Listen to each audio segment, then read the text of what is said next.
इंसान और जानवर में रिश्ता सदियों से रहा है। समय समय पर ऐसे मामले सामने आते रहते हैं जो इस रिश्ते को सुर्खियों में लेकर आते हैं। कुछ ऐसा ही मामला उत्तर प्रदेश के अमरोहा से सामने आया है। दरअसल अमरोहा में एक बंदर मृत शख्स के शव के पास में जाकर बैठ गया। जब उस शख्स की अंतिम यात्रा शुरू हुई तो वह बंदर भी उसकी अंतिम यात्रा में शामिल हुआ और शमशान तक जा पहुंचा।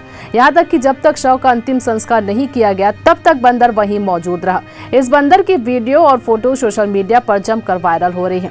इसी के साथ ये अनजान रिश्ता सुर्खियों में आ गया। बता दें कि जिस शख्स की मौत हुई थी वह शख्स बंदर को रोटी खिलाता था।